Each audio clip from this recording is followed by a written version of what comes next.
Namo Bhagavate Vasudevaya. Om Namo Bhagavate Vasudevaya.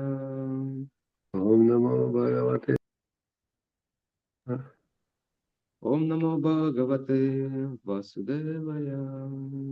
Om Namo Bhagavate Vasudevaya. Так, сегодня по высочайшему указанию Матаджи Радабhavы читаем 27 стих 3 главы 6 песни Шримад Бхагавата. ეს მატაჯირადაფოს მითითებით ვკითხულობთ შრიმად ბჰაგავატამის მეექვსე სიმღერის მესამე თავის 27 ლექსს. Так. Ямараджа получает своих слух. იამარაჯა არიგებს თავის მსახურებს. Продолжает его наставление на санскрите. გრძელდება მისი დარიგებები სანსკრიტზე. Похоже, ямадуты люди достаточно продвинутые, раз они знают санскрит. როგორც ჩანს, იამადოტები ძალიან განვითარებული ადამიანები არიან, რადგან სანსკრიტი იციან. Дева ситха паригитра павитра гадха е садхавах самадришо бхагават прапанна танно пасидата хариргададхабхи бхуктам найшам ваям чавая прабхавама найвам ваям начаваях прабхавама данде. Думаю, нужно вначале прочитать предыдущий стих, потому что кто-то мог забыть, а кто-то мог и вообще не помнить со вчерашнего дня. Да?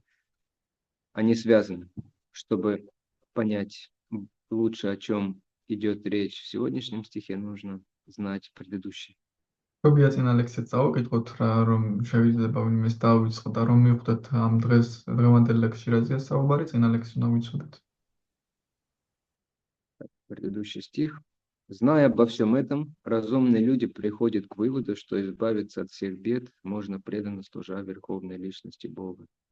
Они начинают неустанно повторять святое имя Господа, которое пребывает в сердце каждого и является собой кладезь всех добродетелей. Я не вправе наказывать таких людей, они безгрешны. Даже если им и случится согрешить по ошибке или по недоразумению, они не понесут наказания, ибо с их уст не сходит святое имя. В скобках мантра Хари Кришна.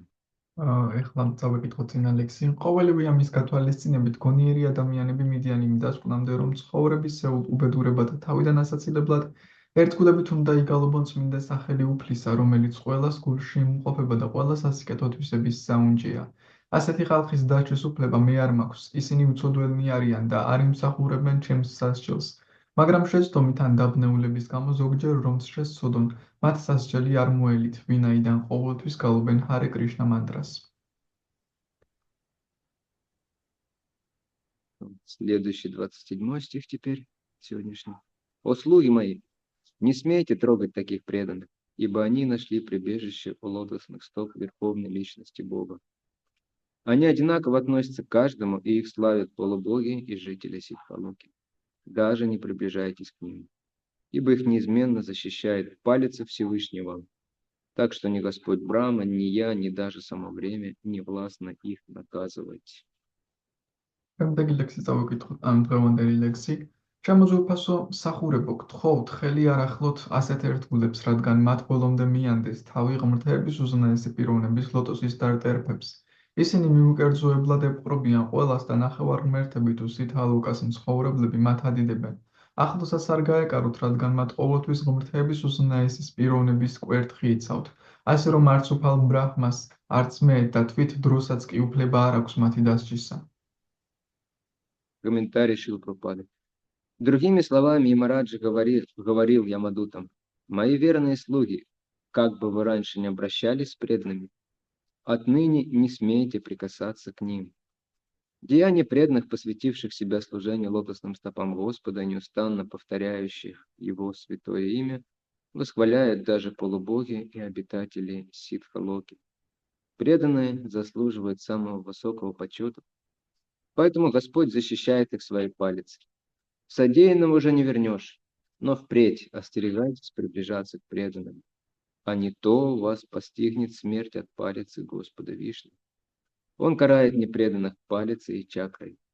Не навлекайте на себя гнев Господа, не нарушайте покоя тех, кто предан Ему. Что говорить о вас, даже если Господь Брахма или я осмелимся наказать преданных, то Господь Вишну накажет нас самих. Поэтому никогда больше не смейте беспокоить преданных. კომენტარები.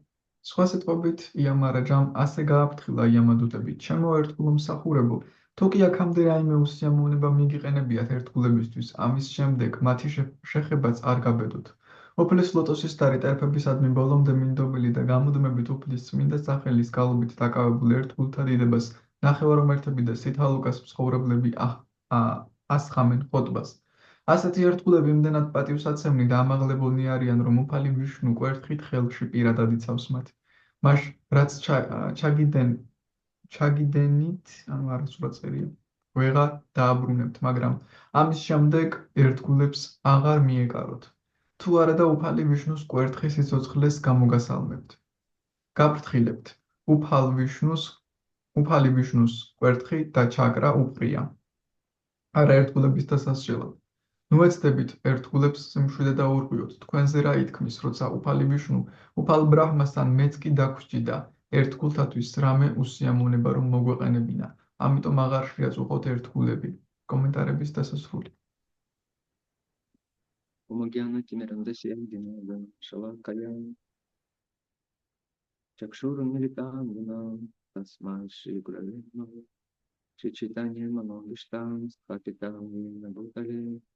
Своим рупа кадаматьям кадати свахатикам ванчакалпа тарубешча крипа сингабетевача патитам паванипья вайшнаведхи дамо намаха Шри Кришна Чайтанья Прабху Нитянанда Шри Адвайта Гададхар Шривасади Гаур Бхактавринда Харе Кришна Кришна Кришна Харе Харе Харе Рама Рама Рама Харе Харе Namo Vishnu Padaya Krishna Prishtaya Bhutale Shamati Bhaktivedanta Swami Nityananda Namaste Saraswati Devi Gauravani Pracharine Nirvishesha Shunyavati Pashitya Shakati.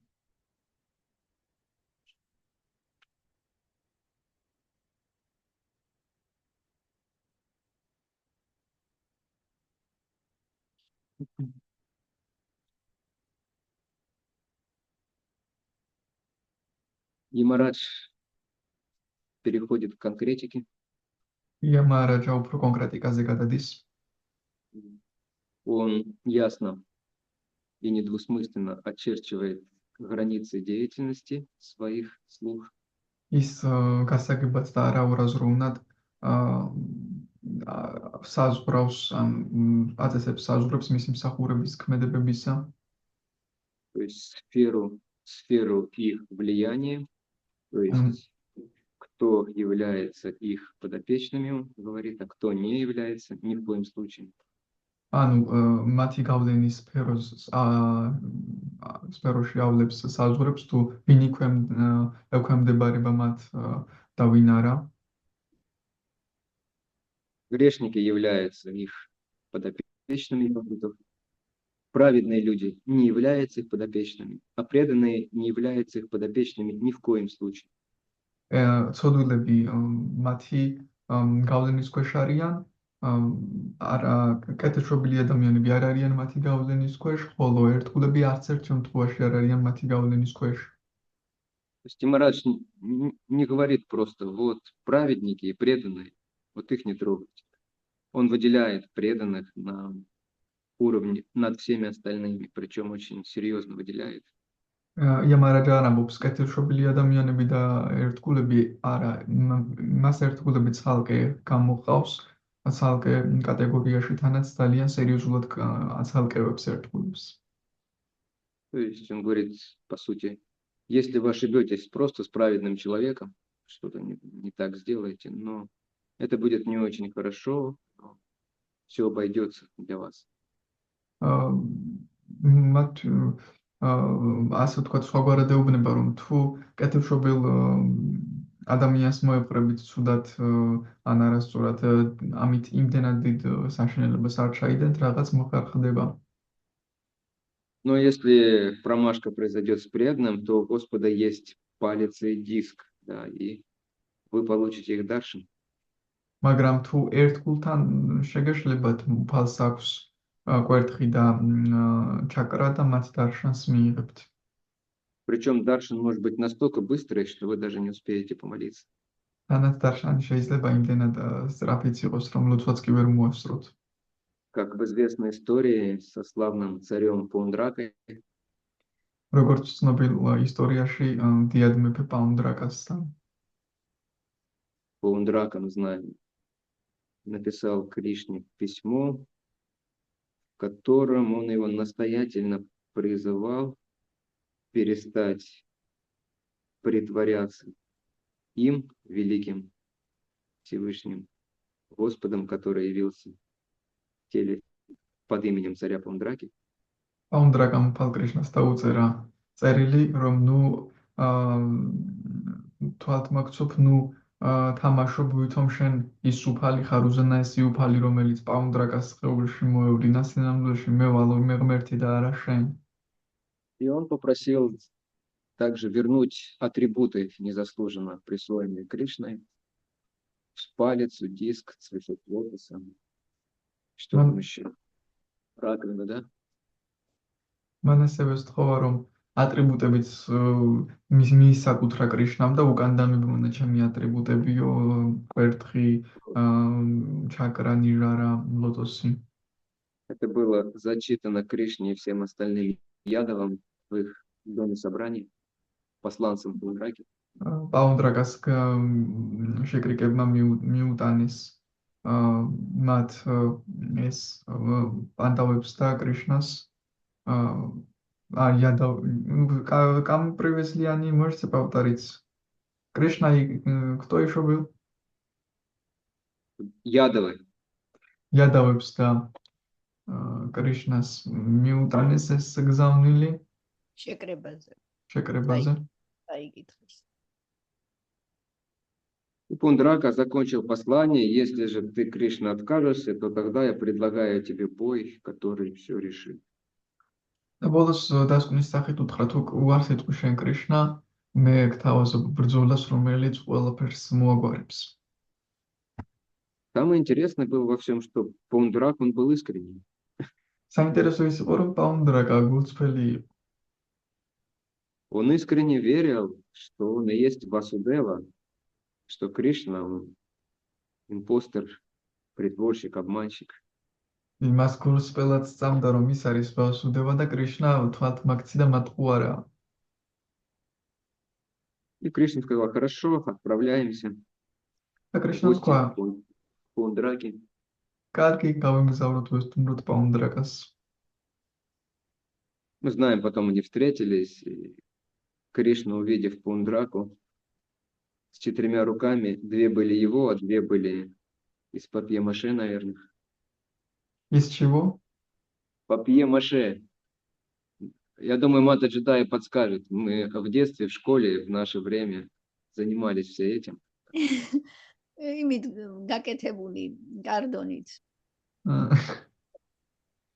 და კრიშნა როცა მივიდა პაუნდრაკასთან დაინახა, რომ მას ორი ხელი თავისი ქონდა და ორი ხელი კარდონით ქონდა მიმაგრებული კარდონისგან.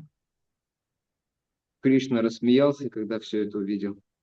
კრიშნამ სიცილი დაიწყო, როცა ეს ყველაფერი ნახა. Вот.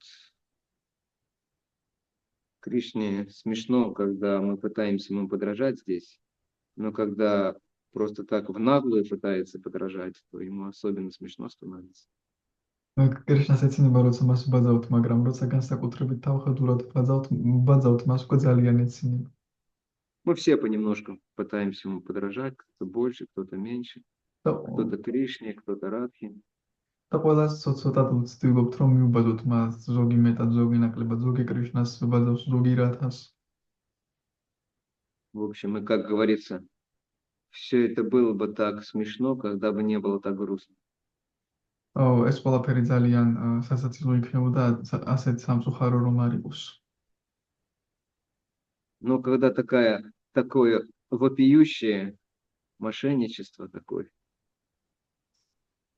на грани сумасшествия, да, чтобы მაგრამ еще 2 руки себе приделать, то это просто смешно становится. მაგრამ როდესაც აი ამ ხელა თაღლითობა უკვე სიგიჟემდე მისული რომ უკვე ორი ხელი მიიწევო ეგ უკვე ძალიან სასაცილოა.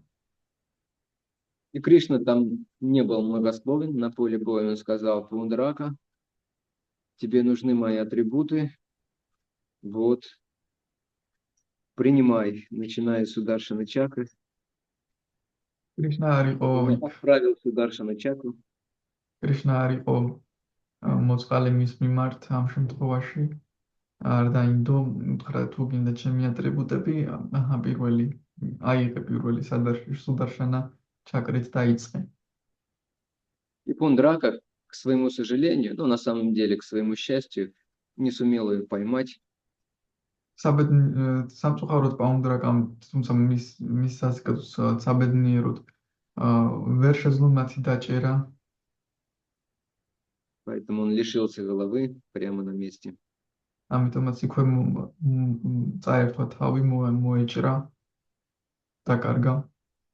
Ну и получил освобождение. მაგრამ გათავისუფლება მიიღო. И насколько я помню, он получил Сарупья Мукти, такую же форму на Вайкунхе, как форму на Райне. როგორც მახსოვს მან სარუპია მუქტი მიიღო, ანუ ისეთივე ფორმა ვაიკუნთაზე როგორიც ნარაიანას აქვს. Потому что он постоянно медитировал на эту форму Васудеву четырехрукую и подражал ей во всем.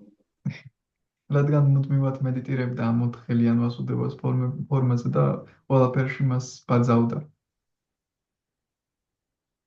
Вот. У Господа чакра и палицы предназначены для демонов. ჩაკრა და კვერთხი დემონებისთვის აქვს უფალს განკუთვნილი. А лотос и раковина, они предназначены для преданных. ლოტოსი და ნიჟარა კი ერთგულებისთვის. То есть все очень четко описано, очень четкие разграничения есть. ყველაფერი ძალიან ნათლად წერია, ძალიან კარგად და გასაგებად. Все имеет свое конкретное применение, свое место и время. ყველას აქვს თავის კონკრეტული გამოყენება, დრო და ადგილი. И Марадж тоже здесь описывает конкретные рамки, в которых могут действовать его слуги. იამარაჯაც კონკრეტულ ჩარჩოებს აღწერს აქ, სადაც მის მსახურებს შეუძლიათ მოქმედება. Это на самом деле очень важная и характерная черта для духовной жизни. ეს ნამდვილად ძალიან მნიშვნელოვანი და დამახასიათებელი ნაწილია სულიერი ცხოვრებისთვის. У нас часто возникает такая идея, непонятно откуда, но в принципе понятно, вот, что духовная жизнь, спонтанная, естественная любовь, значит нет никаких рамок. ხშირად გვიჩნდება ეს იდეა, რომ სულიერი სამყარო, სადაც სპონტანური ბუნებრივი სიყვარული არანაირი ჩარჩო არ არის. Рамки людям не нравятся. ჩარჩოები არ მოსწონთ ადამიანებს. Даже преданным. ერთგულებსაც კი. Зачастую, да. Но в духовной жизни все очень четко регламентировано, и даже не только здесь, но и не только на Вайкунхе, но и на Галоке Вриндаване. მაგრამ სულიერ სამყაროში ყველაფერი ნათლადაა რეგლამენტირებული, არა მარტო აქ, არა марто ვაიკუნთაზე, არამედ გოლოკა ვრინდავანშიც კი. Там каждый знает свои обязанности и свои границы, куда и когда идти, и куда и когда не надо идти. იქ ყველა მიცის თავის მოვალეობები და თავისი საზღვრები, სად და როდის უნდა წავიდნენ და სად და როდის არ უნდა წავიდნენ. Мама Ишода не может пойти с Кришной на пастбище, потому что это время и место для пастушков, для садхи рас. Пастбище – это где пасут коров. მაგალითად დედა იაშუდა. Очень может рассказать, что такое пастбище. მაგალითად საძოვარზე ვერ გაყვება დედაიაშვა, რადგან იქ კრიშნა საკი რასით ტკბება მეგობრებთან ერთად თამაშობს, Потому что მენახირებიჯართან ერთად. если она пойдет туда, то пастушкам будет неудобно. Они не смогут подшучивать на Кришной, вот, не могут сражаться. რადგან თუ იქ წავა, მენახირებიჯებს უხარხულად იგრძნობენ თავს, ვერ ეხუმრებიან კრიშნას, ვერ შეებრძოლებიან, იჭიდავებენ. Потому что мама Шот будет постоянно кричать: вы что делаете? У него же такое нежное тело. Синяк же будет. რადგან დედაიაშვა სულ ყურეს დაიწყებს, რას აკეთებთ, მას ეს ნაზი სხეული აქვს და დაზიანდება. Ну, то есть там другая атмосфера, там другие вкусы, и поэтому там Ешода и Нанда там не присутствуют. იქ სხვა ატმოსფეროა, სხვა გემოები, ამიტომაც იაშოდა და ნანდა იქ არ არიან.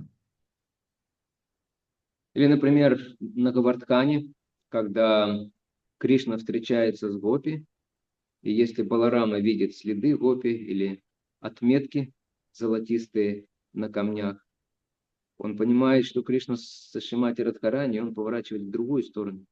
ან მაგალითად, როდესაც ვრინდავანში იქ ნახავს ბალარამა შეამჩნევს ნაფეხურებს, ოქროსფერ ნაფეხურებს, მიხვდება რომ იქ არ უნდა წავიდეს, რადგან იქ კრიშნა შრიმატი რადჰარანისთან და გოპებთან არის და სხვა მხარეს უნდა გადაუხვიოს.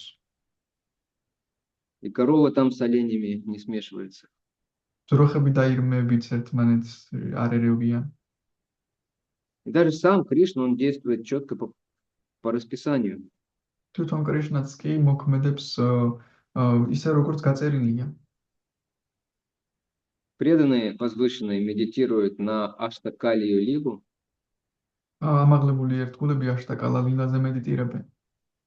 Это означает лила, которые Кришна проводит в течение 8 основных периодов дня. День делится на 8 периодов. Я забыл, как они называются. Прахара, по-моему. ეს არის ლილა, რომელსაც კრიშნა ასრულებს დღის 8 სხვადასხვა პერიოდში.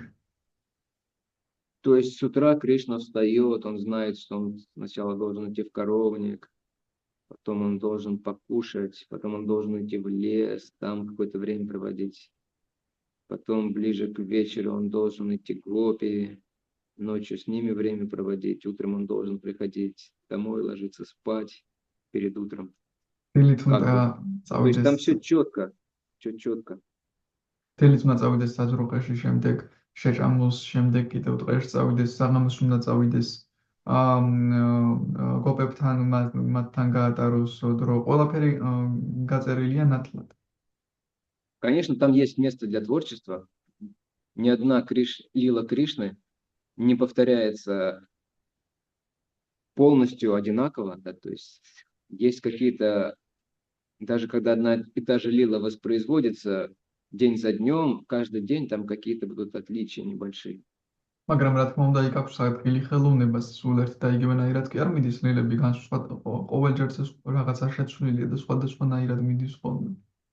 Но в целом общие рамки, они очерчены, они очень конкретные. მაგრამ მთლიანობაში საერთო ჩარჩოები ძალიან კონკრეტულია და განსაზღვრული. Вот. И преданный должен это очень хорошо понимать, что анархия не является, да, матерью порядка. საერთოდ ძალიან კარგად უნდა ესმოდეს, რომ ანარქია არ მოგვიტანს შედეგს, სწორ შედეგს, ასე ვთქვათ, წყობას. И уж точно анархия не является матерью бхакти. და ზუსტად ნამდვილად ზუსტად ის არის, რომ ანარქია ასევე არ არის ბhaktis დედა.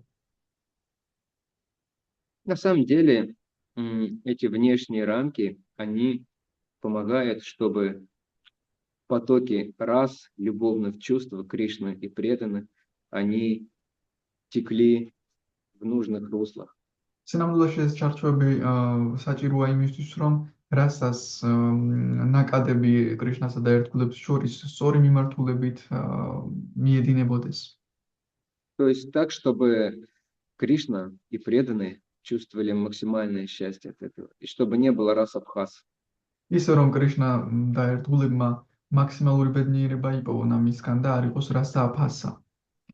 Рас-абхаз, например, это когда вы готовите рисовую молочную кашу. Раса-აფასა არის მაგალითად, როდესაც რძიან ბრინჯს ამზადებთ, ფაფას. Еще к ней решаете подготовить сабжа из жареных баклажан с томатом.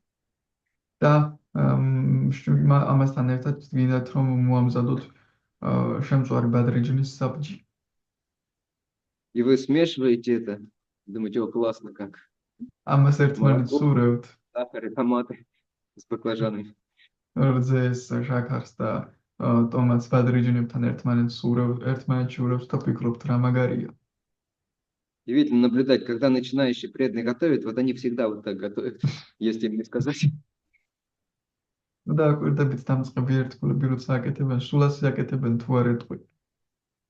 Обязательно будут самые несочетающиеся вещи, максимально несочетающиеся. აუცილებლად იქნება ძალიან შეუთავსებელი რაღაცები, მაქსიმალურად შეუთავსებელი რამეები.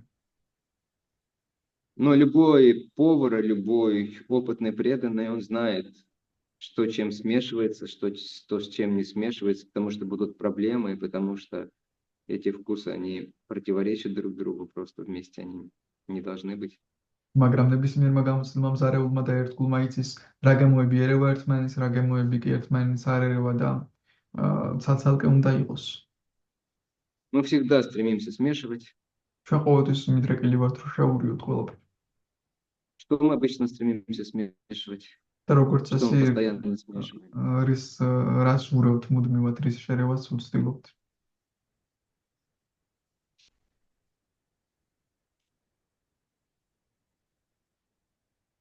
Материю и духовность. Да. То есть мы всегда постоянно пытаемся смешать духовную жизнь с материальными наслаждениями. ჩვენ მუდმივად ვცდილობთ რომ აურიოთ, შევურიოთ სულიერი ცხოვრება მატერიალურ სიამოვნებებს. Мы категорически не согласны с тем, что они не совмещаются. ჩვენ კატეგორიულად არ ვართ უარს ვამბობთ, არ ვეთანხმებით იმას, რომ ისინი შეურეველია, ვერ შეურევმათ ერთმანეთს. Характерный пример в одной из редакций Бхагавад-гиты, по-моему, во второй редакции, не в последней, есть очень известный комментарий Шрилы Прабхупады.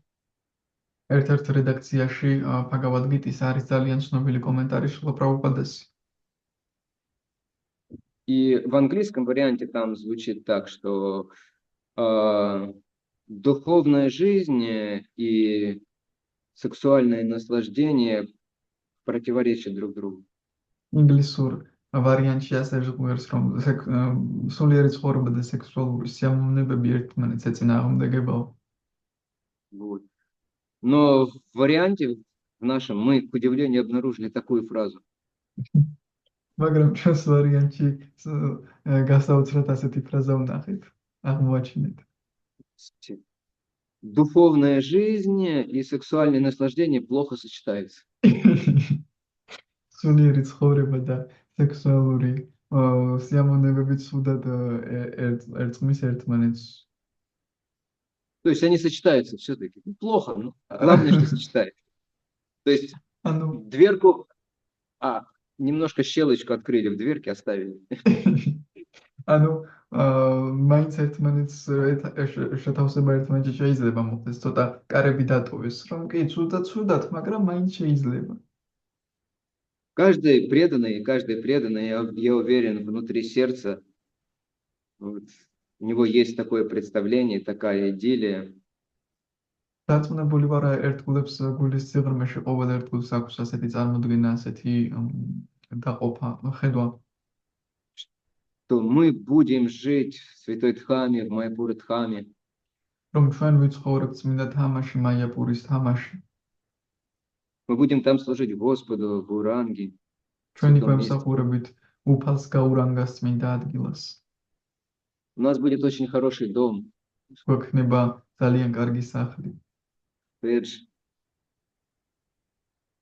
У нас будет там все удобства, которые есть в Москве или в Тбилиси. ყველანაირი კომფორტი გვექნება, რაც მოსკოვში ან თბილისშია. У нас будет хорошее здоровье, все по аюрведе. გვექნება კარგი ჯანმრთელობა, ყველაფერი аюрведას როგორც ამბობს ისე. Да, и мы будем вот так практиковать спокойно, радостно, и в конце концов Гауранга Махапрабху придет и заберет нас. ჩვენ ასე სიხარულით და и с улыбкой оставим эти тела. ვაპრაქტიკებთ საბოლოოდ კი გავურანკა მაჰაპრაბჰუ მოვა და წაგვიყვანს და ღიმილით დავტოვებთ ამ სხეულებს. То есть в этой картине нет места для аскез, для каких-то трудностей. ამ სურათში არა აქვს ადგილი ასკეზებს, სირთულეებს, Вот. Но такое не бывает. И მაგრამ особенно такое не бывает в духовной жизни. მაგრამ ასეთი რამ არ ხდება და განსაკუთრებით სულიერ ცხოვრებაში არ ხდება ასეთი რამ. Потому что любовь настоящая, она проявляется в том, что мы идем на жертвы, мы преодолеваем трудности ради Рადგан- того, чтобы порадовать того, кого мы любим. რადგან სიყვარული ზუსტად იმაში გამოიხატება, რომ ჩვენ მსხვერპლზე მივდივართ, სირთულეებს გადავლახავთ იმისთვის, ვინც გვიყვარს. У нас не должно быть такой иллюзии, что теперь я стал преданным, я стала преданной, теперь все у меня будет хорошо. არ უნდა გქონდეს ესეთი ილუზია, რომ მე ერთგული გავხდი და ახლა ყველაფერი კარგად მექნება. Да, в духовном смысле у вас будет все хорошо. კი, სულიერი თვალსაზრისით ყველაფერი კარგად გექნება. У вас будут все возможности для того, чтобы искренне взывать к Кришне. ყველანაირი შესაძლებლობა გექნებათ, რომ გულწრფელად მოუხმოთ კრიშნას. Но для того, чтобы... Это самое главное же, да? Это самое же главное — искренне молиться Кришне, искренне воспевать Святое Имя, искренне служить. ეს არის ყველაზე მთავარი ხომ ეს არის, რომ გულწრფელად ვილოცოთ კრიშნას, გულწრფელად მეორობთ კრიშნას სახელი, წმინდა სახელი, გულწრფელად ვიმსახუროთ. Кришна говорит: да, хорошо, так и будет. Ты будешь искренне ко мне обращаться, но для того, чтобы твое обращение было искренним, я вот добавлю в твою жизнь და специи. კი, კრიშნა მომს კარგია, კარგი გულწრფელად უნდა მომართო, მაგრამ იმისთვის, რომ შენი მომართვა გულწრფელი იყოს, მე დავამატებ სპეციებს შენს ცხოვრებაში. И не только сладких, да? То есть Да. в виде воскресного киртана, например, когда Гору Прабху поет, Рати Прабху поет, Лока Прабху поет. Да? და არა მარტო თკბილებს დავამატებ, როგორც მაგალითად საყვირაო კირტანი, როგორც გოურა პრაბჰუ და ლუკა პრაბჰუ მღერის და გაიოს პრაბჰუ. Это сладкий вкус духовной жизни. Но горький тоже должен быть. ეს თკბილი გემოა სული ცხოვრების, მაგრამ წარეც უნდა იყოს. Поэтому до этого киртана сладкого вечернего может быть дневная лекция Акшаджидас. ამიტომაც ამ თკბილ კირტანამდე შეიძლება იყოს აქშაჯა დასის ლექცია. И там будут говориться неприятные вещи о том, что духовная жизнь и материальные наслаждения не совмещаются. და არასასიამოვნო რაღაცები შეიძლება ითქვას იმის შესახებ, რომ სულიერი ცხოვრება და მატერიალური სიამოვნებები ერთმანეთს ვერ შედის ერთმანეთთან. Вот. То есть для того, чтобы мы были здоровы и наш вкус действительно был правильный, должны присутствовать все вкусы. Вкус იმისათვის რომ радости, вкус потери, вкус преодоления трудностей, вкус достижения результата в конце концов. Да. იმისათვის რომ ჩვენი ცხოვრება იყოს სრულფასოვანი, ჯანსაღი და ჯანმრთელი, ყველა გემო უნდა გქონდეს, სიხარულის გემოც უნდა გქონდეს, დანაკარგის გემოც უნდა გქონდეს და საბოლოო ჯამში შედეგის მიღწევის გემოც უნდა გქონდეს.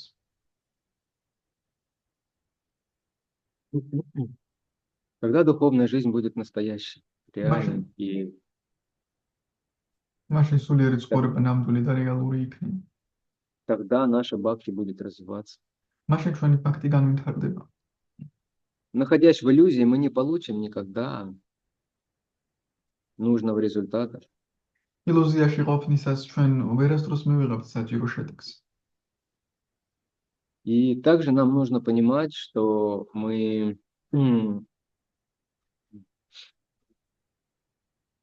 секунду вылетело из головы.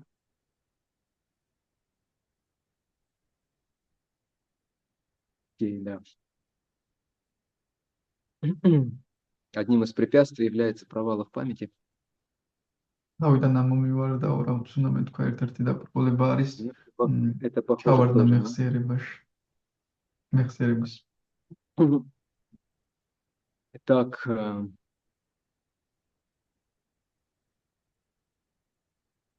то есть здесь говорится, что, по сути дела, в Священных Писаниях говорится, что у нас должно быть правильное отношение к жизни, правильное понимание своего положения, правильное понимание цели конечной, правильное понимание пути к конечной цели.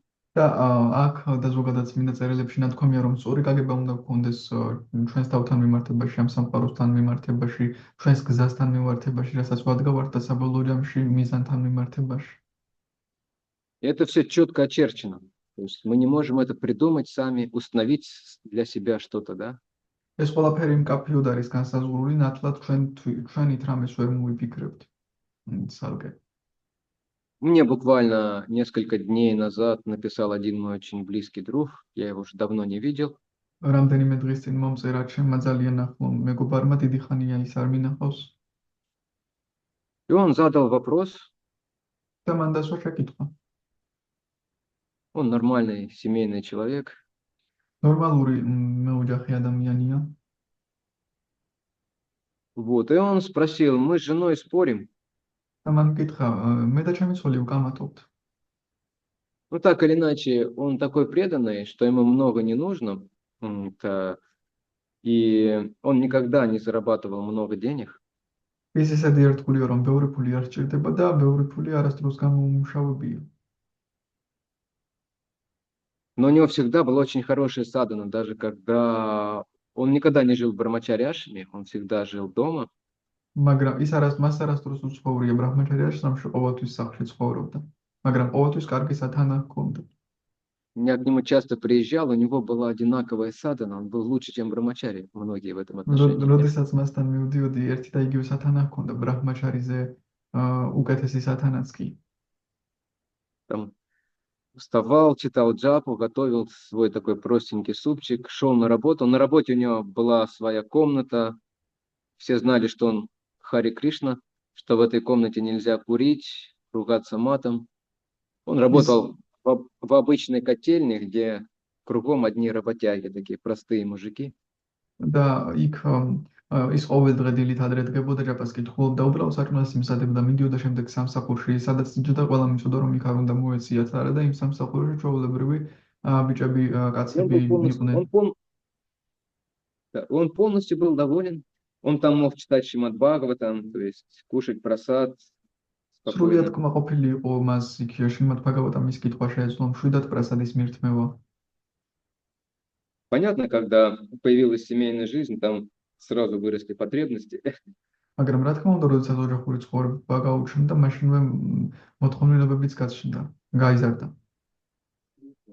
Но ему не хотелось менять работу, потому что там нужно было в 1,5 раза больше работать по времени, не было уже таких условий, чтобы почитать Шримад Бхагаватам. მარას კი სამსახურის შეცვლა არ უნდოდა, რადგან უკვე ორჯერ მეტი უნდა გემუშავა, ასეთი შესაძლებლობები აღარ იყო, მაგალითად, რომ შრიმად ბჰაგავატამი გეკითხა. Но он был не склонен менять работу, чтобы зарабатывать больше, что... და ის არ იყო მიდრეკილი იმისგან, რომ შეეცვალა სამსახური მეტის გამოსამუშავებლად. Потому что он понимал, что в этом случае в жизни будет гораздо больше раджаса, гораздо меньше возможностей помнить о Кришне, что-то делать для него. რადგან მას ისმოდა, რომ ამ შემთხვევაში ცხოვრებაში უფრო მეტი რაჯასი იქნება, უფრო მეტი ნაკლები საშუალება, რომ კრიშნა გახსოვდეს. И вот сейчас он там написал, говорит, у меня, говорит, ну такое, не очень много там денег, и поэтому, естественно, они с супругой спорят на философские темы. მან მომწერა, რომ მას იმდენი ფული არ აქვს და თავისთავად კამათობს მეუღლესთან ფილოსოფიურ თემებზე. И он говорит, что как бы мы особо сильно не старались, у нас есть карма, и по карме мы вот сколько нам предначертано получить, столько мы получим. Но если сильно будем из кожи лезть вон, то немножко больше, может быть, можем получить. ეს ამბობდა, რომ ასე თუ ისე რაც არ უნდა გავაკეთოთ, ყველას ჩვენი კარმა გვაქვს და ძალიან დიდ ძალისხმევას თუ გავწევთ, შეიძლება რა ვიცი, ოდნავ მეტი მიიღო, მაგრამ მაინც იმდენს მიიღებ, რაც კარის მიღებასაც კარმა საშუალება მოგცემს. Но супруга говорит, нет, у нас есть свобода воли, и если мы захотим, то мы можем достичь гораздо большего, чем нам предназначено по карме. არა, ჩვენ გვაქვს თავისუფალი ნება და თუ მოვისურვებთ, უფრო მეტის მიღწევა შეგვეძლება, ვიდრე კარმით გვაქვს განსაზღვრული. И она ему приводит, часто вдохновляет вот этими вещами нью-эйджевскими. და ის ხშირად ამხანებებს ამ Хари Кришна, sorry, we have a lecture now. If you need to speak, please do it outside. ამ რაღაცეებით ამხნევებს. Вот.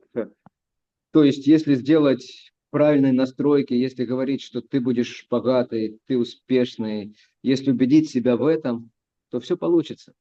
თუ სწორად განეწყობი დაარწმუნებ, რომ შენ მდიდარი იქნები, წარმატებული იქნები და დაიჯერებ ამას ყველაფერი გამოვა.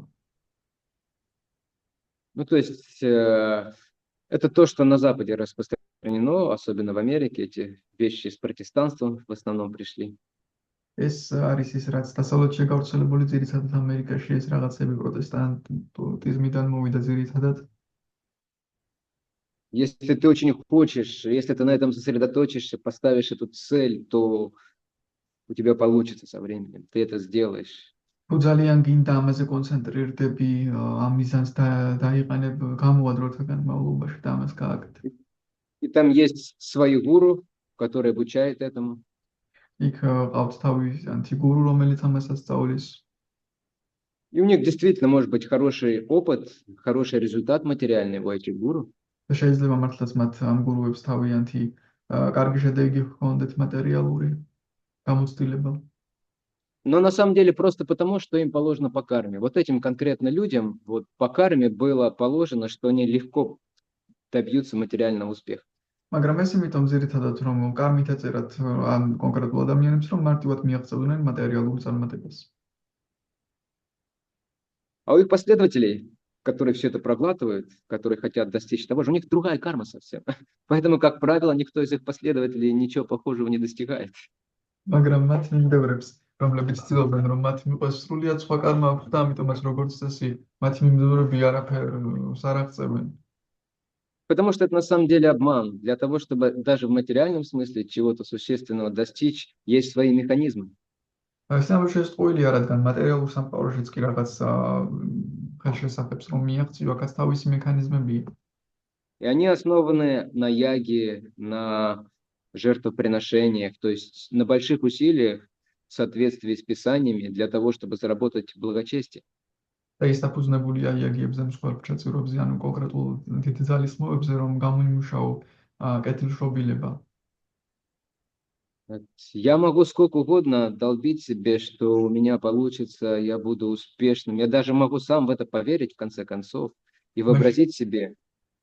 მე შემიძლია დავიჯერო ეს წარმოვიდგინო, რომ მე ყველაფერი გამომივა და წარმატებული ვიქნები. Но это будет всего лишь в голове, это все лишь будет всего лишь фантазии какие-то иллюзии. მაგრამ ეს ყველაფერი მარტო თავში იქნება, ეს უბრალოდ ფანტაზიები და გარკვეული ილუზიები იქნება. То есть все конкретно очерчено. То есть Вот. конкретно наша ситуация, наши обязанности, наши цели и путь к ним. То есть это все достаточно четко. ყველაფერი კონკრეტულადაა განსაზღვრული და გაწერილი ჩვენი მოვალეობები, ჩვენი მიზანი და მისკენ მიმავალი გზა. И это работает все именно так. და ეს ყველაფერი ზუსტად ასე მუშაობს. Поэтому Шрила Прабхупада и Ачарья, они постоянно говорили, не нужно ничего выдумывать, не нужно ничего менять. ამიტომაც შრილა პრაბჰუპადა და აჩარიები მუდმივად ამბობდნენ, არაფრის გამოგონება არ გჭირდება, არაფრის შეცვლა არ გჭირდება. Не нужно ничего пытаться усовершенствовать, не нужно пытаться усовершенствовать 4 регулирующих принципа. არ უნდა ეცადო, რომ უფრო სრულყოფილი გახადო მაგალითად 4 მარეგულირებელი პრინციპი. Имеется в виду основные вещи, конечно же. რა თქმა უნდა, აქ ძირითადი რაღაცები გულისხმება. Конечно, мы много чего можем усовершенствовать и менять. რა თქმა უნდა, ბევრი რამ Храма, еще где-то. У нас на самом деле очень большая сфера, где мы можем проявлять свое творчество, то есть свои способности. რა თქმა უნდა, ბევრი რამ შეგვიძლია სრულყოთ ტაძრის ცხოვრებაში, ძალიან ბევრი სფეროა, სადაც ჩვენი შესაძლებლობები და ხელოვნება შეგვიძლია გამოვიყენოთ, რომ რაღაცები უფრო სრულყოთ. Но основные фундаментальные вещи нам не нужно пытаться менять. მაგრამ ძირითადად ფუნდამენტალურ რაღაცები არ უნდა ვიცოდოთ, რომ შევცვალოთ. Потому что иначе все будет полный хаос, все будет разрушено. რადგან სხვაგვარად სრული ქაოსი იქნება, ყველაფერი განადგურდა დაინგრევა. Но в определенных пределах у нас, особенно по мере того, как мы становимся более зрелыми, у нас очень большой выбор, большое поле для деятельности. სინამდვილეში გარკვეულ საზღვრებში, გარკვეულ სფეროში ძალიან დიდი არჩევანი გვაქვს ხოლმე თავისუფლების ანუ ქმედებებისთვის, განსაკუთრებით მაშინ, როცა უფრო მომწიფებული ხდებით. Вот Ямарадж, он позволяет ямадутам вытаскивать душу, как им хочется. За ноги или за голову, слева или с правой стороны. Тут полная свобода, да. Но важно, чтобы это был грешник. მაგალითად, იამარაჯა საშუალებას აძლევს იამადუტებს, რომ როგორც უნდათ ისე ამოიყვანონ სული, გინდ თავით ამოათრიონ, გინდ ფეხებით ამოათრიონ. То მთავარია, есть რომ там у них есть. ცოდვილი იყოს ის. Он говорит, у вас будет там полная свобода для творчества, но есть определенные границы. ისე უგნება გექნებათ სრული თავისუფლება ხელოვნებისთვის, მაგრამ გექნებათ ასევე გარკვეული საზღვრები. Преданным не подходите даже близко. ერთგულებს არც მიუახლოვდეთ. Он говорит, сейчас вас простили, хотя у вишнудутов были палицы и диски. ახლა თქვენ Вас простили. გაპატიეს იმის მიუხედავად, რომ ვიშნუდუტებს კვერთხი და დისკები ჰქონდათ.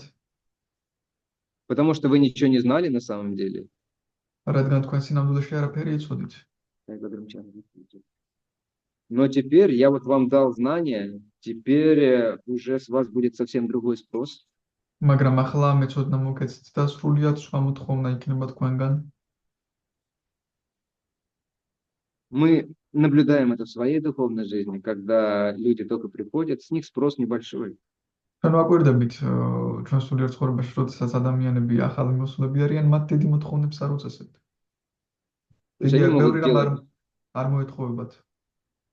Они делают много ошибок, иногда какие-то сумасшедшие вещи делают, но к этому снисходительно все относятся, и Господь в том числе. ბევრ შეცდომებს უშვებენ, ხანსაგიჟეებს აკეთებენ, მაგრამ ყველა, ასე ვთქვათ, პატიობს მათ შორის უფალი. Как маленький ребенок, он может там, знаете, помочиться в штаны, еще что-то сделать. Родители с пониманием к этому отнесутся, не будут его наказывать, даже ругать не будут.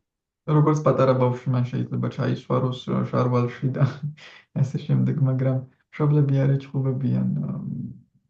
Ничего не знает, у него нет опыта, нет разума. Но если 20-летний человек будет делать то же самое, то это будет как минимум странно. მათ არ აქვს გონება და ამიტომ, მაგრამ თუ 20 წლის ადამიანი იგივე სიზავს, ეს როგორც მინიმუმ უცნაური იქნება.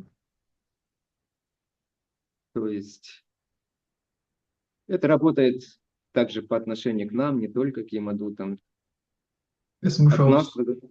Ожидания от нас, они со временем возрастают.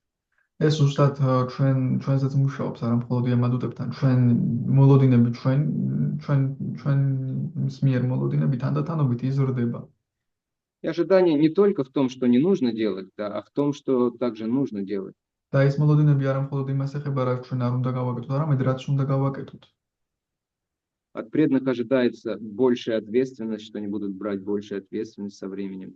ერთგულებისგან აქვს მოლოდინი, რომ ისინი უფრო მეტ პასუხისმგებლობას აიღებენ დროთა განმავლობაში. Больше думать о других. უფრო მეტ იფიქრებენ სხვებზე. Вначале мы в основном склонны думать о своей жизни, как устроить свою духовную жизнь. Мы очень сильно этим обеспокоены, стараемся. Для начала это нормально. თავიდან დასაწყისისთვის ნორმალურია, ჩვენ ძირითადად მიდრეკილი ვართ, ჩვენ თავზე ვფიქრობთ ჩვენი სულიერი ცხოვრება როგორ მოვაწყოთ კარგად, დასაწყისისთვის ნორმალურია ეს. Но если через 15-20 лет мы такими же остаемся, мы только думаем о том, как вот мне быть, чтобы вот мне лучше практиковать, чтобы вот меньше мешало. Только об этом мы думаем о себе. Ну, это странно уже. მაგრამ თუ 15-20 წლის შემდეგ იგივე ვფიქრობთ, რომ აი მე როგორ ვაპრაქტიკო კარგად, რომ არაფერმა ხელი შემომიშალოს, ეს უკვე უცნაურია. Потому что уже нужно думать о том, как устроить так, чтобы в общении все было нормально, в группе духовного общения, да, то есть, в конце концов, во всем мире. რადგან საბოლოო ჯამში უნდა ვიფიქროთ იმაზე, როგორ იყოს მაგალითად ნორმალურად სულიერი ურთიერთობების ჯგუფში, საქმე საბოლოო ჯამში მთელს მსოფლიოში. То есть это важный принцип для нашего развития. Мы не должны зависать на одном уровне. ეს მნიშვნელოვანი პრინციპია ჩვენი განვითარებისთვის, ჩვენ ერთ დონეზე არ უნდა გავიჭედოთ. Потому что, к сожалению, даже и зависнуть-то не получится. В этом мире нет статики. რადგან გაჭედვაც კი არ გამოვა ამ სამყაროში სტატიკა არ არსებობს. И нет многообразия направлений, есть только два направления, вверх и вниз. და არ არსებობს მრავალი მიმართულება, არის ორი მიმართულება, ზემოთ ან ქვემოთ. Если мы не идем вверх, то нас будет тянуть вниз. თუ ზემოთ არ Естественно. მივდივართ, გაგქვეჩავს დაბლა ბუნებრივად. Знаете, закон всемирного тяготения. ეს არის მსოფლიო მიზიდულობის კანონი. Чтобы его преодолевать, двигаться вверх, нужно усилие, энергия. და ის Чтобы რომ падать, გადალახო энергии და никогда не нужно. ზემოთ იმოძრაო, გჭირდება ენერგია და ძალისხმევა, რომ იმისათვის რომ დაეცა ენერგია არ არის საჭირო. И Ямарадж, в общем-то, он действует в этом духе, наставляя ямадутов. და იამარაჯაც ამ სულით მოქმედებს, იამადუტებს არიგებს. И для пущей убедительности, чтобы подчеркнуть особое положение преданных, он говорит даже, что если я или Господь Брахма захотим что-то сделать преданным, და იმისათვის რომ ხაზი გაუსვას კიდევ ერთხელ ერთგულებს თან მიმართებაში მოქცევას ის ამბობს რომ მე ან უფალი ბრაჰმამაც რომ მოისურვოს ერთგულებს რამე უქნას, то даже мы будем наказаны. ჩვენც კიდევ ვისჭირთ. И дальше он говорит, даже время, само время, оно не властно над преданными. შემდეგ კი ამბობს თვითონ დროსაც კი არ აქვს ერთგულებზე ძალაუფლება. Это отдельная тема, на которую уже сегодня у нас нет времени. ეს არის ცალკეული თემა, რაზეც საუბრობთ ჩვენ დღეს უკვე აღარ გვაქვს დრო. Но действительно, преданные находятся вне времени. მაგრამ ნამდვილად ერთგული დროის მიღმა. Это легко заметить, хотя тела-то стареют, это неизбежно. მარტივია შეამჩნიო, რა თქმა უნდა, გარდაუვალია სხეული ბერდება. Но преданные в 50 и в 60 лет, да и в 70, они как дети. То есть у них есть какая-то вот энергия такая молодости, радости, энтузиазма. მაგრამ ერთგულები 50, 60, 70 წლის ასაკშიც კი ბავშვებივით არიან, მათ აქვს ეს შინაგანი ახალგაზრდობა, ენთუზიაზმი. И восприятие жизни совсем другое. დროის სიცოცხლის აღქმა სრულიად სხვაგვარი აქვს. То есть внутреннее время не влияет на тело. На тело, конечно. На тело, конечно, влияет. დრო არ ახდენს გავლენას ერთგულებზე, სხეულზე, რა თქმა უნდა, ახდენს.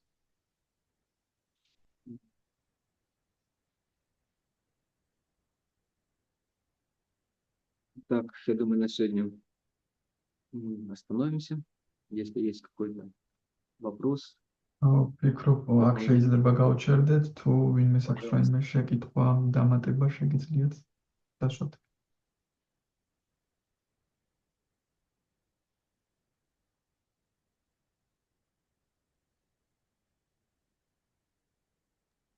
Hare Krishna, Akshaja Prabhu.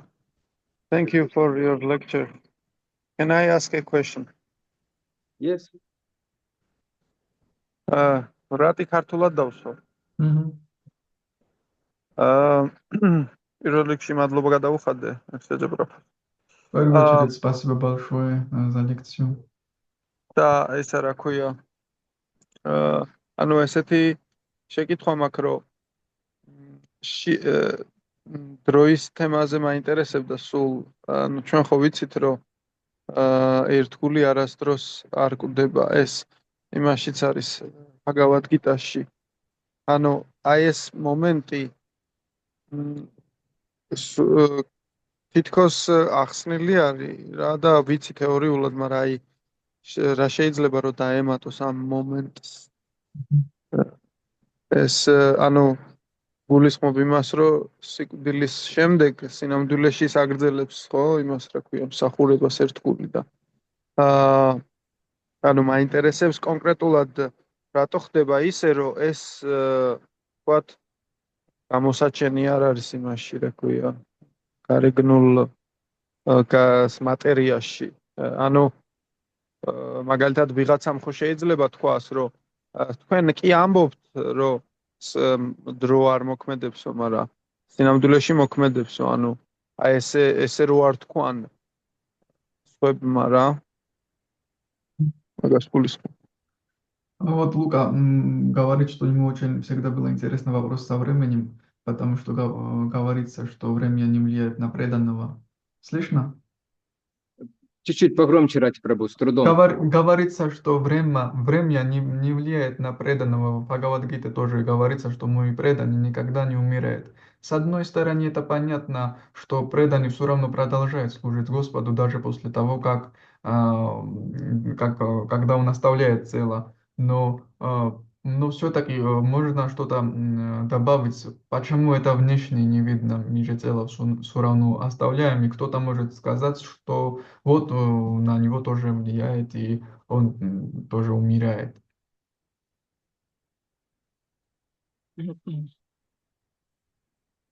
Время нужно понимать, функцию времени в материальном мире. Materiālu სამყაროში უნდა გვესმოდეს დროის ფუნქცია. Время, оно обеспечивает действие закона кармы. დრო კარმის კანონები მოხავს დროს მოქმედებაში. То есть оно приносит нам результаты прошлых поступков, в свой срок они приходят. მას მოაქვს ჩვენი წარსული ქმედებების შედეგები თავის დროს.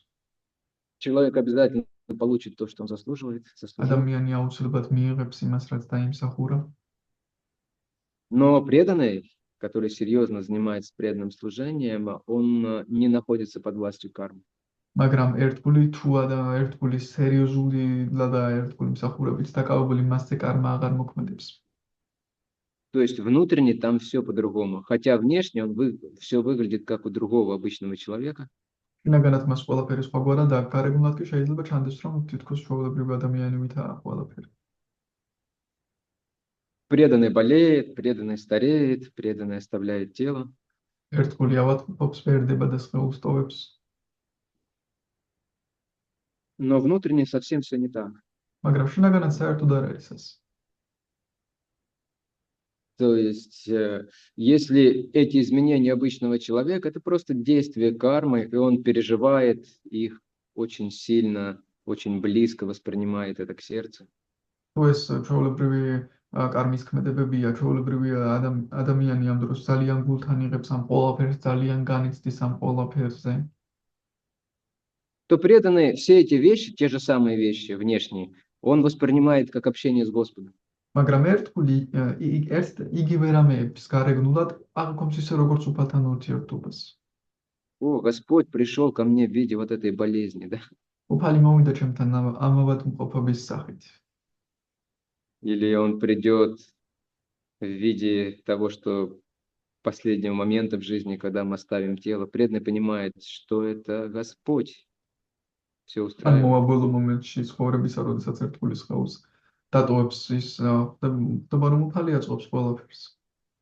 И он понимает также, что Господь имеет в виду, почему он так делает. Он также, если преданный еще чистится, он также начинает ощущать настроение Господа, его чувство при этом, когда он мне что-то посылает, да, что он чувствует. И преданному, на самом деле, для преданного это общение с Господом. Это не просто прохождение через все эти этапы, страдания, совсем другое. და როდესაც ერთგულს ეს რაღაცები მოსდის, აღიქვამს უფალთან ურთიერთობა, უფლის განწყობას, აღიქვამს უფლის ემოციებს და მასთან ურთიერთობას და მის სხვანაირად აღიქვამს ამ ყველაფერს, არა როგორც ტანჯვას. Но внешне, чтобы соблюсти законы этого мира, все выглядит так же, как у обычных людей.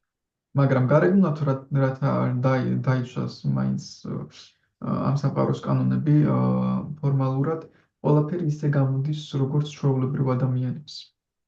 Ну, для преданного нет проблем, что внешне у него все как у других людей, потому что его не интересует внешнее. მაგრამ ერთგულისთვის პრობლემა არ არის, რომ გარეგნულად იგივენაირი არის, როგორც სხვა ადამიანები, რადგან გარეგნული მას არ აინტერესებს. И он не страдает из-за всех этих вещей. და ის არის ტანჯება ამ ყველაფრის გამო. На самом деле, настоящий преданный, он не боится болезни, не боится смерти. სინამდვილეში ნამდვილი ერთგულს არ ეშინია ავადმყოფობის, არ ეშინია სიკვდილის. Проблема-то в том, что мы еще не настолько настоящие преданные, поэтому нас все эти вещи очень беспокоят. პრობლემა იმაშია, რომ ჩვენ არ ვართ ჯერ კიდევ ნამდვილი ერთგულები და ამიტომაც გვაღელვებს ძალიან ეს რაღაცები. И иногда мы все воспринимаем и чувствуем так же, как обычные люди непреданные. და ზოგჯერ ჩვენ ისევ აღვქვამთ ყველაფერს და ვგრძნობთ როგორც ჩვეულებრივი ადამიანები არაერთგულები. Боимся, страдаем. გვეშინია ვიტანჯებით. Но это все просто из-за того, что недостаточно мы очистились, еще недостаточно наша вера развилась. მაგრამ ეს ყველაფერი იმის gamоა, რომ ჩვენს ჯერ კიდევ საკმარისად არ გავიწმინდეთ, საკმარისად არ განვითარებულა ჩვენი რწმენა. Но даже в такой ситуации мы, начинающие преданные или смешанные преданные, мы очень сильно отличаемся от обычных материалистичных людей. მაგრამ ამგვარ სიტუაციაშიც კი დამწყები ერთგულები ან შერეული ერთგულები თუ ვართ, მაინც ძალიან განსხვავდებით ჩვეულებრივი ადამიანებისგან. Потому что мы находимся, так скажем, под ручным управлением Кришны все равно, даже в этой ситуации. რადგან ჩვენ ამ შემთხვევაში კრიშნას ხელით მართვაზე ვართ აყვანილები რეალურად, არა То ავტომატურად. есть, поглощенные какой-то проблемной ситуацией в жизни, мы можем испытывать те же материальные эмоции, там, страха, разочарования, но Кришна при этом не отходит от нас. შეიძლება სხვადასხვა სიტუაციებში იგივე ემოციები განვიცადოთ შემდგაცრუება, მაგრამ კრიშნა ჩვენგან მაინც არ მიდის და არ გვტოვებს. И в какой-то момент он устроит так, что мы вспомним о нем, и что у нас проявится правильное сознание. რაღაც მომენტში ის ისე მოაწყობს, რომ გავიხსენებთ მის შესახებ და სწორი ცნობიერება გაგვიჩნდება. В то время как у обычных людей там ничего не будет, кроме материальных эмоций и кармы. То есть никакого просветления не наступит в конце. მაშინ, როდესაც ჩვეულებრივ ადამიანს უმედგაცრუების და კარმის გარდა არაფერი ექნება, არანაირი გასხლოსნება ბოლოს არ იქნება. Время, когда какая-то проблема у нас, мы и так пытаемся решить, там беспокоимся, переживаем, тратим нервы. Вдруг в какой-то момент в нас пробуждается отрешенность. Мы вспоминаем, о, Кришна же, о чем я беспокоюсь вообще? Такие временные вещи. რაღაც მომენტში ჩვენ დაარდობთ, განვიცით, მაგრამ უცბად ვიხსენებთ, კრიშნა ხომ ჩემთან არის, რატომ უღელა ამ დროებით რაღაცეებზე?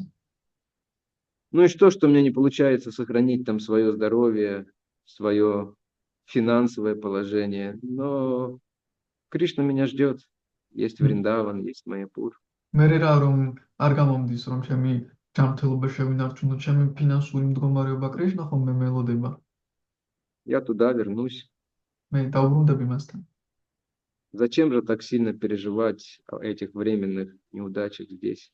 რატომ უნდა განვიცადო ეს დროებითი წარუმატებლობები აქ? Не стоит ожидать, в заключение можно сказать, что если мы становимся преданными, то наша жизнь станет сплошным таким чудом внешним. არ უნდა ველოდოთ, რომ როცა ერთგულები ვხდებით, ჩვენი ცხოვრება გახდება პირდაპირ სასწაული გარეგნულად. Мы будем только выигрывать в лотереях. მარტო მოვიგებთ ხოლმე ლოტერეებში. Вот. Все будет вовремя прям подходить. Все автобусы вовремя. Нужные люди вовремя появляться будут, да? ყველაფერი დროზე საჭირო ავტობუსი მოვახონდა ჩემთან და საჭირო ადამიანებიც დროზე მოვახონდა. Приносить нам на блюдечке с золотой каемочкой ключи от машины, от новой квартиры. მოგვიტანენ ოქროსი ყუთით ახალი მანქანის და ბინის გასაღებებს. Банковскую карту с хорошим этим самым, как это называется-то? Вылетело из головы слово. В общем, количеством. Счет. Счета, да, с хорошим, позитивным счетом большим. Не кредитную карточку, большим долгами. მომიტანენ А дебетовые. სადაც ანგარიშზე ბევრი თანხა იქნება. Не стоит этого ожидать. ამას არ უნდა Только в самом начале духовной жизни такое бывает, в первые 2 года. Может быть, еще Матаджи Дарика что-то такое успеет ухватить, но твое время лука уже прошло. Такое этого не будет. ეს შეიძლება დასაწყისში იყოს ესეთი რამ მატერი დარიკომ შეიძლება კიდე რამე მოასწროს, მაგრამ შენი დრო უკვე გავიდა, ლუკა. Обычно после 2 лет пребывания в обществе преданных вот эти чудеса заканчиваются. როგორც წესი 2 წელი თუ ხარ უკვე ერთგულ თაგარემოსვაში ეს სასწაულები რჩება, Но зато начинаются внутренние чудеса. მაგრამ სამაგიეროდ შინაგანი სასწაულები იწყება. Харе Кришна. Hare Krishna. Hare Krishna. Thank you, Akshaja Prabhu. Are you satisfied, dear Lord? Yes. Yes. Thank you. Харе Кришна. Диди Мадбаба всем преданным. Спасибо большое Вот за ваш Шиби терпение. Прабху хотел что-то сказать. Шиби Прабху, да, конечно же. დიახ, Шиби Прабху რამის თქმა გინდოდათ? არის მის თქვენი ხმა. მიკროფონი უნდა ჩართოთ. Ахла? ეხლა ისმის კი. Такой вопрос, Акшаджа Прабху. Вот обычно на Сакиртане проявлялось, я вот помню, когда распространял книги, у меня было какое-то внутри чувство превосходства над другими людьми. Я как бы себя чувствовал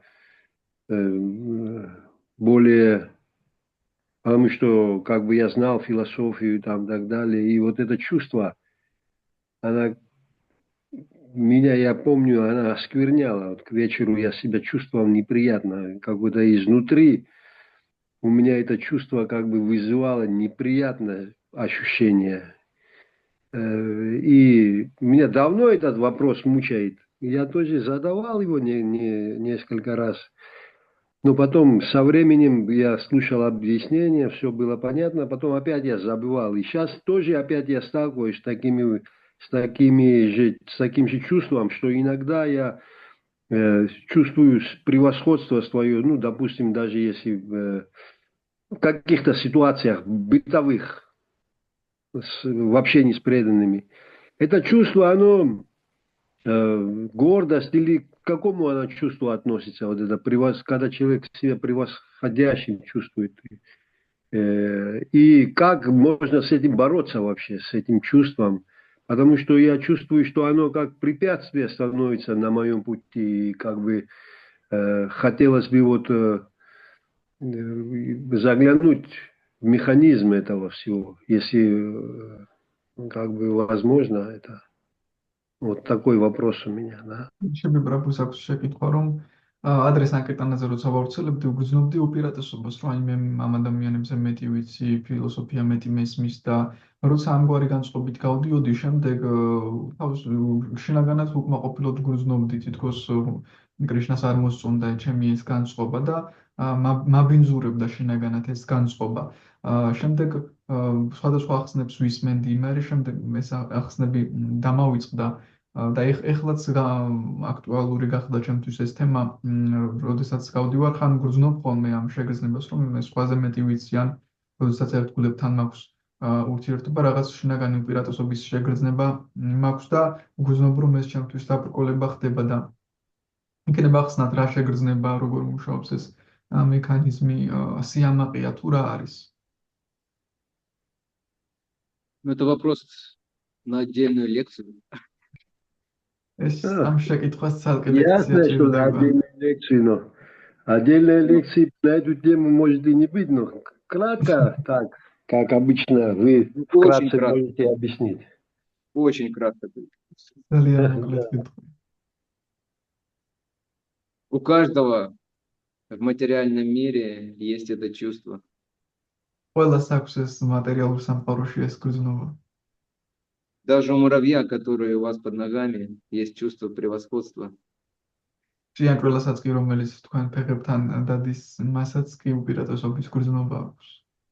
Над более мелким муравьем или над червяком, у которого нет ног.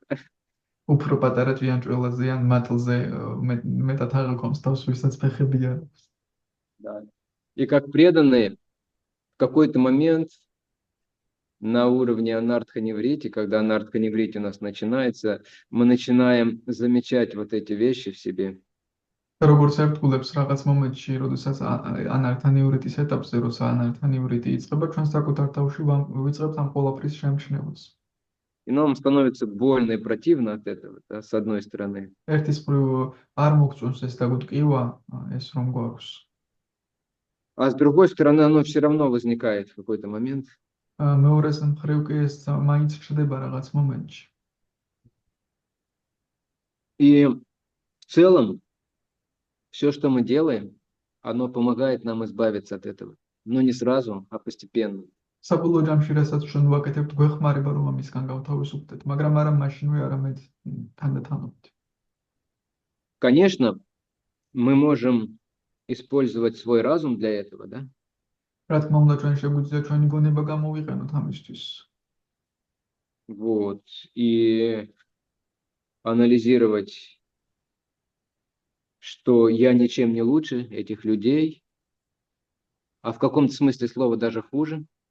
და ანალიზი მოვახდინოთ, რომ მე არაფრით არ ვარ ამ ადამიანებზე მეტი და რაღაც კუთხით მეტი კი არა, ნაკლებიც კი ვარ. Например, когда я вижу какого-то непреданного или начинающего преданного, я могу подумать, но у меня больше опыта, знаний явно. მაგალითად, როდესაც არაერთგულს ხედავ ან დამწყებ ერთგულს, მე შეიძლება ვიფიქრო, მე მართლაც მეტი გამოცდილება მაქვს, ნათელია რომ მეტი გამოცდილება და ცოდნა მაქვს მასზე. Но с другой стороны, я обычно думаю, ну ты уже 30 лет здесь, и ты сделал всего лишь один какой-то маленький шажок, чего ты достиг. Вот, მეორეს მხრივ შეგვიძლია они იფიქრო, гораздо быстрее. Если бы у них были эти способности, они бы уже стали безупречными преданными, наверное, вот эти люди, над которыми я сейчас чувствую превосходство. მეორეს მხრივ შეიძლება იფიქრო, მე უკვე 30 წელია ერთ საზოგადოებაში ვარ და რაღაც იმას მივაღწიე, მაგრამ ეს ადამიანები, ამ ადამიანებს შეიძლება ეხლა ამდენი ხნის განმავლობაში უკვე სრულყოფილებისთვის მიაღწიათ იგივე გზაზე რომ დამდგარიყო. Очень хорошо в этот момент вспомнить того, кто явно превосходит нас. ძალიან კარგია მომენტში გავიხსენოთ ის, ვინც უკვე ნათლად ჩვენზე აღმატებულია. Можно вспомнить Гуру Махараджа, Прабхупаду. შეიძლება გავიხსენოთ გურუ მაჰараджа, Прабхупада. В Грузии, может быть, того же Амбариша Прабху, то есть какого-то вайшнава, который явно превосходит нас. აქ საქართველოში შეიძლება ამბარიში პრაბჰუ გავხსენოთ, რომელიმე ვაიშნავი, ვინც ნამდვილად ჩვენზე მეტია, აღმატებულია. И это сделает нас сразу посмиреннее. ეს მაშინვე თავდებას გაგხდის. Но, конечно, настоящее смирение проявится только тогда, когда мы будем чувствовать вкус от святого имени, от проповеди. მაგრამ რა თქმა უნდა, ნამდვილი თავმდაბლობა მაშინ გამოვლინდება, рოცა დავიწყებთ იმ გემოს შეკრწნებას, წმინდა სახელის გემოს შეკრწნებას, ქადაგების гемოს შეკრწნებას. Обычно, когда мы начинаем на Санкиртане, на Харинаме или на Санкиртане, начинаем петь или распространять книги, мы на ментальном уровне вначале. როგორც წესი, როცა სანკირტანაზე ან ჰარინამაზე სიმღერას ან წიგნების გავრცელებად ვიწყებთ მენტალურ დონეზე ვართ თავიდან. И мы думаем, этот человек такой, это какой-то дурной человек, вообще они такие глупые, я вот другое дело. Всякие такие мысли. ეს ადამიანი ასეთია, ეს ისეთია, მე კი ეს სხვა ვარ, 1000 აზრი მოგდის. Но если мы думаем, ну духовный учитель, он дал мне это, он хочет этого, я буду это стараться делать все равно. მაგრამ თუ ჩვენ ვფიქრობ, სულიერმა მოძღვარმა ეს მითხრა, მას ეს უნდა რომ გავაკეთო, მე უნდა შევეცადო რომ ეს მაინც გავაკეთო. Спустя какое-то время обычно нас, как это называется, у преданных Санкиртана есть такой термин, накрывает. То есть мы начинаем чувствовать какую-то особую радость, легкость, счастье. რაღაც დროის შემდეგ ჩვენ ვიწყებთ უკვე ძალიან დიდი განსაკუთრებული ბედნიერების, სიმსუბუქის, სიხარულის შეგრძნებას. Когда это происходит, вот эти все вещи, они просто улетают из головы. Нам просто вообще нет дела до того, что я выше кого-то или ниже кого-то. Да все классно, все классные, всех обнять хочется. Да? Потому что духовное счастье в сердце есть. და ამ დროს უკვე აღარ გაინტერესებს ვინ ვისზე მაღალია, მე მასზე მაღალი ვარ, ის ჩემზე დაბალია. ამ დროს ყველა მაგრები არიანო, ანუ საერთოდ არ გაინტერესებს ესენი, რადგან შინაგანი ბედნიერება გაქვს, სიხარული გაქვს და ეს სულ აღარ გაინტერესებს ეს თემები. Потому что все эти чувства, как чувство превосходства, так и чувство неполноценности, они возникают из-за нашей глубинной недовлетворенности. რადგან ეს უპირატესობის გრძნობა და არასრულფასოვნების გრძნობა და ასე შემდეგ ეს ჩნდება ჩვენი შინაგანი დაუკმაყოფილებლების შედეგად. Как попытка компенсировать вот это вот настоящее счастье, к которому мы стремимся и которого сейчас мы лишены, люди лишены. როგორც მცდელობა რომ კომპენსირება მოახდინო იმ ნამდვილი ბედნიერების, რომელიც ახლა არ გვაქვს. Вот. И чем больше мы будем получать этого духовного удовлетворения, тем нам будет легче с этим. რაც უფრო მეტად მივიღებთ ამ სულიერ კმაყოფილებას, მით უფრო მსუბუქა იქნება, მარტივი იქნება ჩვენთვის ამ ყველაფერთან. Но пока этого нет, мы используем свой разум. Мы проповедуем своему уму с помощью своего разума. მაგრამ სანამ ეს ყველაფერი არ არის, ჩვენ გონებას ვიყენებთ და ჩვენ ჭკუას ჩვენი გონების მეშვეობით ვქადაგებთ. То есть мы проповедуем, вспоминая о тех, кто выше нас, мы проповедуем ему, говоря, чем ты гордишься?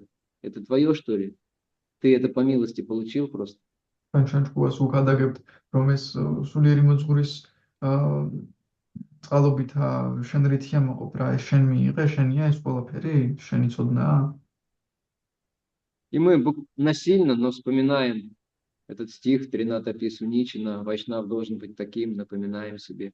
ძალით, მაგრამ მაინც ვიხსენებთ Трината Писуничина ამ ლექს, რომ ვაიშნავი ესეთ უნდა იყოს, ვიხსენებთ ჩვენს თავს. И будет борьба определенная, это не совсем легко и приятно будет делать. გარკვეული ბრძოლა მოგვიწევს, ძალიან მსუბუქი და სასიამოვნო არ იქნება ამის კეთება. Но когда придет сильный духовный вкус, то есть когда мы фактически окажемся на уровне твердой веры, то მაგრამ როდესაც ძლიერი სულიერი გემომოვა და პრაქტიკულად მყარი რწმენის დონეზე აღმოჩნდებით, тогда это уйдет. Не совсем уйдет, но в значительной степени. მაშინ ეს ყველაფერი წავა. საერთოდ არ წავა, მაგრამ დიდი ხარისხით ეს წავა.